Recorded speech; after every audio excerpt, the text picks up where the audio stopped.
rendez-vous des cryptos et c'est avec Flavio Restelli aujourd'hui. Bonjour Flavio. Bonjour. Je rappelle que vous êtes consultant chez Blockchain Partners, chez KPMG et on va faire un tour des news de l'actualité autour des cryptos, en particulier sur le sujet de la tokenisation des actifs financiers. Exactement. C'est une grande tendance en ce moment. Pourquoi? Mais peut-être déjà expliquer quelques notions de base. Tout à fait. Alors, le mot de tokenisation peut faire peur, il peut paraître barbare. En réalité, le concept est plutôt simple.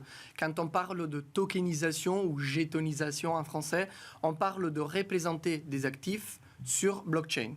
Il se trouve que quand on représente quelque chose sur blockchain, l'actif prend la forme d'un jeton ou d'un token en anglais. Donc, c'est pour ça qu'on parle de tokenisation. Okay. Évidemment, quand on parle de blockchain public, on parle de cryptoactifs, donc des actifs qui se fondent sur la cryptographie. Cependant, en fait, quand on représente des actifs autres que les cryptos, même pas besoin de parler de crypto, c'est un terme qui parfois fait peur. En fait, tout simplement, on peut tokeniser des actifs qu'on connaît déjà très bien. Ça peut être des obligations. Avec la vague des NFT, on avait parlé de tokeniser de l'art, par exemple. Oui. Cette fois-ci, le sujet de la rentrée est vraiment financier parce que les institutions financières, comme les banques, mais pas que, on le verra, les places de marché, s'intéressent de plus en plus au potentiel de la tokenisation des actifs qu'ils traitent déjà depuis un certain temps sur blockchain.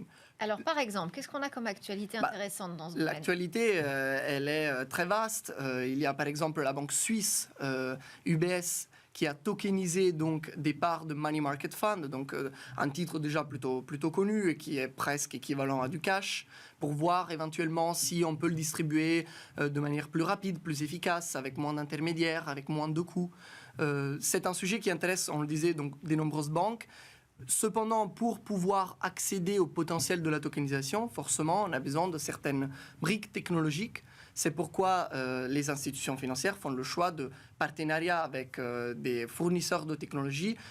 Parmi les nouvelles récentes, il y a le choix de Deutsche Bank, qui en Allemagne a signé un partenariat avec le fournisseur de technologie Taurus, qui est parmi tant d'autres. Il en existe en France, on a Ledger, il y a Fireblocks, il y en a d'autres. Ce sont des fournisseurs de technologies qui permettent à la fois de gérer des cryptoactifs, des actifs financiers tokenisés, mais aussi d'en créer, donc de faire de la tokenisation.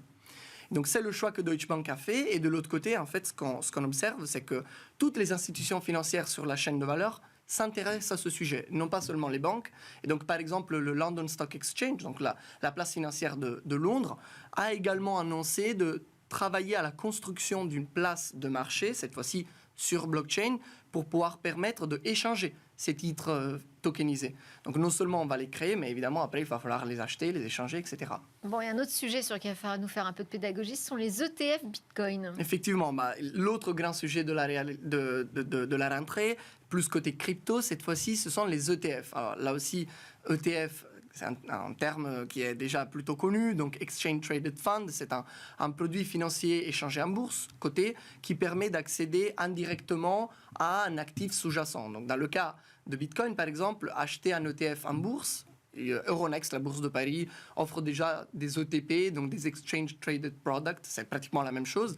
Ça permet de s'exposer indirectement à Bitcoin, en gros d'en acheter sans en acheter directement.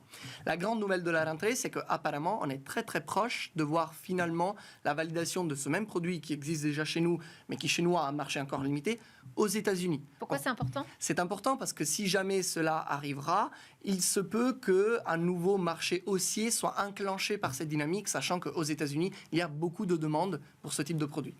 Merci beaucoup, Flavio Restelli, pour vos explications très claires. Consultant Blockchain Partners chez KPMG. Merci à vous de nous suivre avec attention sur la chaîne Bismart, sur nos réseaux sociaux et également en podcast. C'était Smart Tech. On se retrouve très vite. Bonne journée à tous.